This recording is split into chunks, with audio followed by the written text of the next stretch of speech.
তো আমাদের প্ল্যান আছে সেখানে খুব দ্রুত স্টার লিঙ্কের ব্যবস্থা করা। আজকে আমাদের ঢাকা বিশ্ববিদ্যালয়ের অনাবাসিক শিক্ষার্থীদের যে পরিবহন সেক্টর আছে এবং আমাদের যে বাস কমিটিগুলো আছে, প্রায় 17টা বাস রুট আছে, ওখানকার যারা দায়িত্বশীল বিন্দু আছেন তাদের সাথে আমরা বসেছি এবং বিভিন্ন সমস্যাগুলো আমরা শোনার চেষ্টা করেছি। এবং দীর্ঘদিন ধরে যেই সমস্যা বিশেষ করে হচ্ছে এখানে এক্সপ্রেসওয়ে দিয়ে যে সমস্ত শিক্ষার্থীরা যায়, যে টোলটা শিক্ষার্থীদেরকে দিতে হতো, তো আমরা বিশ্ববিদ্যালয় প্রশাসনের সাথে কথা বলে এবং ইউজিসির চেয়ারম্যান স্যার আমাদেরকে সার্বিকভাবে সহযোগিতা করেছেন। আমরা এখন থেকে যে টোল দিতে হয় সেটা এখন থেকে ফ্রি করে দিচ্ছি। তো এটা একটা বড় একটা অর্জন। একই সাথে নতুন একটা ট্রিপ যুক্ত হচ্ছে বসিলা পর্যন্ত, বসিলা ব্রিজ পর্যন্ত, যেটা শিক্ষার্থীদের দীর্ঘদিনের দাবি ছিল।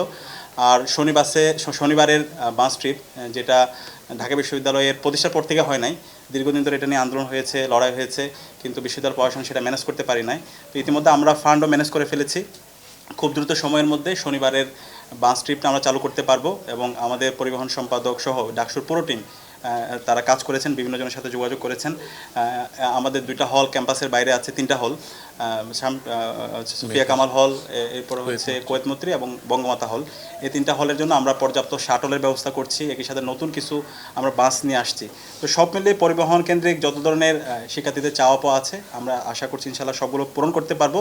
তার চাইতে আমরা আরও ভালো কিছু কয়েকটা দাবি আছে, যেমন ওয়াইফাইয়ের ব্যবস্থা করা যে সমস্ত জায়গায়, যেমন ভিসি চত্বর ওইখানে, এবং হলো আমাদের টিএসসি কেন্দ্রিক। তো আমাদের প্ল্যান আছে সেখানে খুব দ্রুত স্টার লিঙ্কের ব্যবস্থা করা, যেন শিক্ষার্থীরা ওইখানে তারা ওয়াইফাই ব্যবস্থার মাধ্যমে শিক্ষার্থীরা যেন সব ধরনের ইন্টারনেটের অ্যাক্সেসের তারা হচ্ছে রাইটসটা ঠিক মতো পায়।